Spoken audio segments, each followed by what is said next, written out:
김성길 이사 함께 하셨어요. 이사님 어서 오세요. 네, 안녕하세요. 분들 이제 매물 소개를 해드리겠는데요. 오늘 첫 번째 여러분들에게 소개해드릴 매물은 용인 지역의 역삼지구 지역조합 아파트가 되겠습니다. 먼저 이제 개요부터 한번 살펴보겠는데요. 용인시 처인구 역북동에 위치를 하고 있습니다. 그리고 전용 면적이 71.16이기 때문에 여러분들 이제 쉽게 생각하시기에 저희 예전에 말하던 이제 30평형 아파트에 해당이 되는 것이고요. 지역조합 아파트이기 때문에 아직 준공은 미정입니다. 층수는 지하 4층에서 지하 46층까지 이제 초고층 아파트가 되겠고요. 그중에 28층에 해당하는 매물이 되겠습니다. 30평형 구조이면서 방 3개, 화장실 2개, 거실이 이제 기본 구조고요. 뭐 팬트리라든가 드레스룸까지 딸려 있는데 뒤에서 한번 다시 살펴보도록 하겠고요.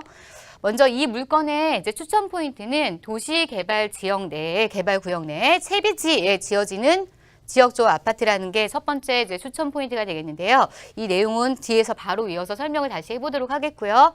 그다음에 지역조합 아파트의 기본적인 특징이 주변 아파트, 일반 분양 아파트보다는 시세가 저렴하다라는 것이 되겠습니다. 그리고 2,981세대의 대단지 아파트다라는 점이 이 물건의 추천 포인트가 되겠습니다. 입지를 한번 보시겠는데요. 지금 용인 역삼지구 하면 여러분들 좀 생소하신 분들 많을 텐데 기존에 먼저 역북지구 가 개발이 됐습니다. 용인 경전철 라인으로 봤을 때 명지대 앞쪽에 있는 역북지구가 먼저 개발이 돼서 역북지구 안에 있는 아파트들은 이제 올해 말부터 이제 서서히 입주를 하기 시작하고요. 바로 붙어서 지금 역삼지구가 이제 개발이 되기 시작하는데 역삼지구는 도시개발지구입니다. 그러면서 지금 용인 경전철에서는 용인 시청역을 끼게 되고요. 용인의 행전타운을 같이 포함하고 있는 지역으로 개발이 되게 됩니다. 이 도시개발에 대한 얘기를 그럼 저희 연이어서 해야 되겠는데요. 이 도시개발이라고 하는 것은 그냥 정말 쉽게 생각해서 도시를 개발하는 사업입니다.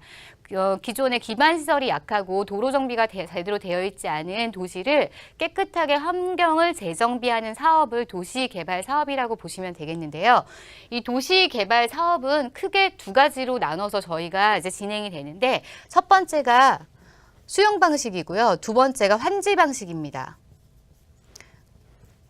수용 방식은 말 그대로 도시개발이 이제는 이 지역이 지정이 되면 그 지역 안에 있는 모든 땅에 대해서 토지에 대한 비용으로 보상을 해주고 이제 돈을 받고 나가는 거. 이제 쉽게 생각하면 그렇게 생각하시면 되고요. 환지 방식이라고 하는 것은 내가 가지고 있는 토지, 거기에 해당되는 또 다른 토지를 그 이제 도시개발 지구 내에서 받는 건데 이 환지 방식 같은 경우는 그림으로 보면 저희가 좀 설명이 좀 쉬울 텐데요. 지금 가령 내가 가지고 있는 땅이 여기 1번 땅이었다. 근데 이렇게 된 땅을 도시가 깨끗하게 도로가 정비가 되고 기반시설이 갖춰진 땅으로 받을 때 지금 1번에 가지고 있는 땅이 가령 100평이었다 라고 한다면 이제 간보율이라는 걸 적용을 해서 땅을 받게 되는데요. 가령 예를 들어서 만약에 60평을 받게 된다라고 했을 때 이제 간보율이 적용이 된 건데 그렇게 됐을 때는 보통 내가 기존에 가지고 있던 땅보다는 평수는 줄어드는데 도시개발이 진행이 됨으로써 땅에 대한 가치는 훨씬 더 상승해서 기존에 가지고 있던 땅값보다 뭐 2배, 3배 이렇게 땅값이 굉장히 많이 올라가기 때문에 이렇게 땅에 대한 면적이 줄어드는 거에 대한 불만은 없이 다 사업이 진행이 되게 됩니다. 그러면 이렇게 해서 기존의 도시개발이 지정된 땅 내에서 이렇게 토지를 환지로 처분을 해서 받게 되면 나머지 남는 땅이 생기겠죠. 땅이 이제 기존의 땅이 이제 땅의 토지주들의 가지고 가는 땅이 줄어드니까 그렇게 해서 남는 땅을 채비지라는 이름으로 이제는 구역을 정해서 진행을 하게 되는데 이 채비지라는 건 뭐냐면요. 이 도시개발 사업을 진행하는 데 있어서 기본적으로 이제는 시군구나 이런 데서 지자체에서 많이 진행을 하게 되는데 이렇게 수용 방식을 하게 되면 전부 다 토지를 보상을 해줘야 하기 때문에 비용이 많이 듭니다. 그럴 때 그 비용 절감을 하기 위해서 하는 방식이 환지 방식인데 이 환지 방식을 하더라도 도시개발 사업을 하는 데는 기본적으로 굉장히 많은 비용이 들어가기 때문에 그 비용을 충당하기 위해서 환지 처분을 하고 남은 땅을 채비지로 책정을 해서 이 땅을 매각을 함으로써 그 매각해서 들어온 돈을 가지고 도시개발을 사업을 진행하는 것이 바로 환지 방식입니다. 그래서 오늘 지역조합 아파트 같은 경우는 이렇게 환지 방식 중에서 이 채비지 비용 충당을 하기 위해서 매각하는 땅 위에 지어지는 지역조합 아파트가 되겠고요.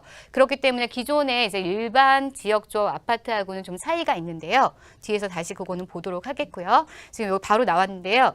기존의 조합 방식 같은 경우는 지금 조합이라는 것 자체가 이제 그 지역에서 아파트를 이제는 만들기 위해서 이제 조합원들이 서로 모여서 그 아파트를 지을 땅을 하나씩 매입해 나가는 과정이 되겠는데, 그렇게 되면은 이제는 보통 토지주들이 여러 명이 되는 경우에는 이 토지를 매수하는 그런 과정이 시간이 굉장히 늘어지게 되고, 그럼으로써 중간에 가다가 조합이 멈추는 경우가 생기게 됩니다.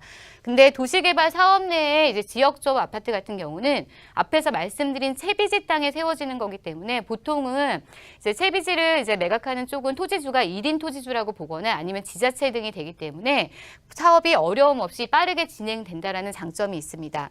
네, 표에서 좀 비교하면서 말씀을 드리면요, 이제 기존 조합 방식 같은 경우는 그렇게 일반적으로 지역 주민들이 모여서 하는 것이기 때문에 이제는 전문적인 추진력이 좀 부족하다라는 단점이 있고, 반면에 도시개발 같은 경우에는 이제는 이런 지역 도시개발 내에 지주택 사업을 많이 해본 1군, 시군 업체들이 같이 진행을 하기 때문에 사업이 빠르게 진행된다라고 말씀드리고 있겠고요. 방금 설명드린 토지 확보에 장시간이 소요가 되는 게 이제는 기존의 조합 방식입니다. 그러나 지금 현재 도시개발 사업 부지 내에 지주택 같은 경우는 사업 부지가 확정된 곳에서 진행이 되기 때문에 시간의 단축 효과를 볼 수 있다는 장점이 있고요. 인허가 역시 신속한 인허가가 진행이 된다라는 점. 그리고 보통 이렇게 이제 토지 확보에 장시간이 소요됨으로써 들어가는 비용들이 나중에 조합원들에게 이제는 그게 부담이 되기 때문에 실질적으로 나중에 처음에 시작했던 거와는 다르게 추가의 분담금이 굉장히 많이 늘어나서 부담을 가중시키는 경우가 많은데요.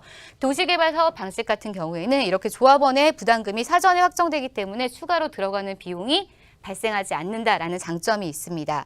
그래서 일반 아파트와 또 더군다나 동일한 품질로 아파트를 제공한다는 장점이 있게 되겠고요.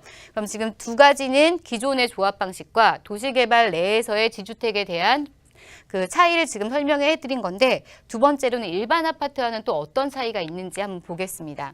보통 저희가 일반 아파트 같은 경우는 이렇게 분양을 하게 되면 이제 건축비나 토지비, 부대 비용은 기본적으로 들어가는 것이 되겠고요. 이것을 분양하기 위해서 이제는 광고비라든가 기타 비용이 들어가겠고, 그 다음에 토지에 대한 이제 보통은 PF라고 해서 토지 사용하기 위해서 보통 금융기관에서 이제 돈을 빌려서 사용을 하게 되는데 거기에 대한 금융비용이 들어가게 됩니다. 그리고 시행사가 역시나 토지를 이렇게 아파트를 분양을 하게 되면 거기에 대한 사업에 대한 이익이 남아야 되기 때문에 지금 이 부분에서 지금 지역 조합 아파트하고는 차이가 나게 됐는데요.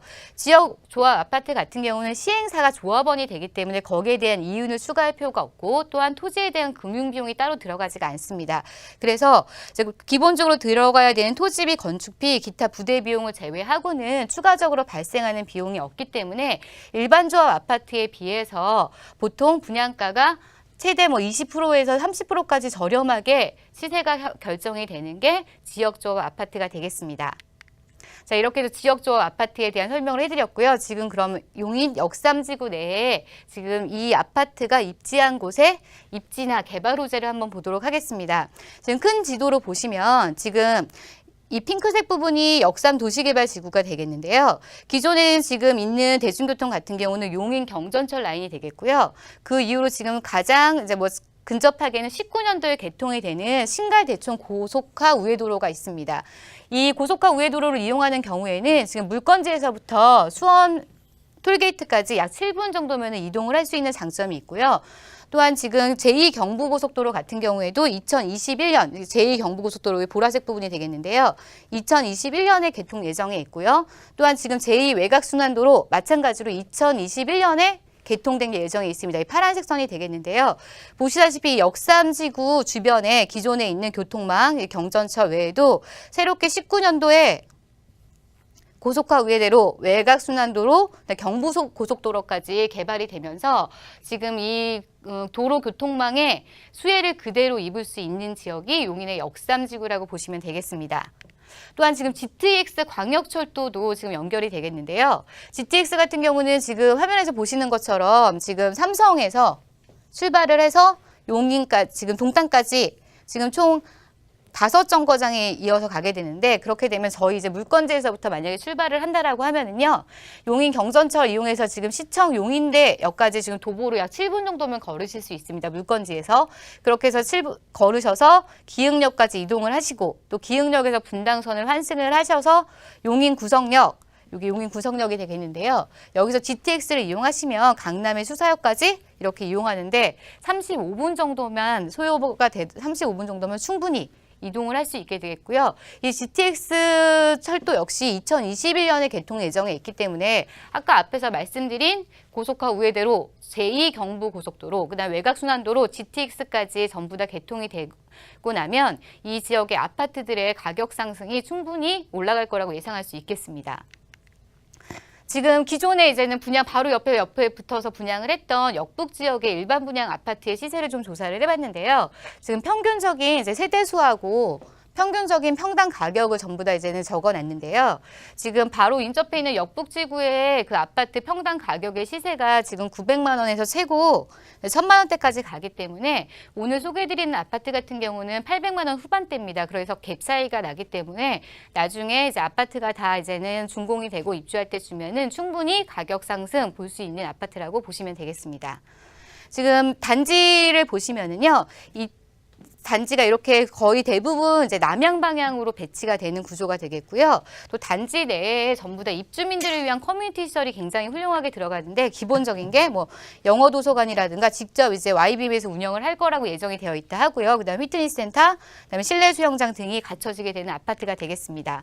지금 71제곱미터 30평형 아파트인데요. 4베이 구조로 이루어져 있고 뭐 이제 드레스룸이라든가 그다음에 팬트리 구조까지 갖춰져 있는 최신식 아파트 구조라고 보시면 되겠습니다.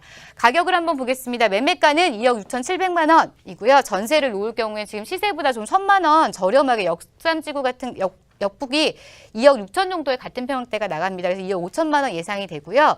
월세 같은 경우는 보증금 5천에 월 85만 원 정도 예상이 됩니다. 그 경우에 실투자 금액은 전세 1,700만 원, 월세 시 2억 1,700만 원 예상되는 역삼지구 지역적 아파트 소개해드렸습니다. 이사님 오늘 좋은 정보 잘 들었습니다. 고맙습니다. 감사합니다.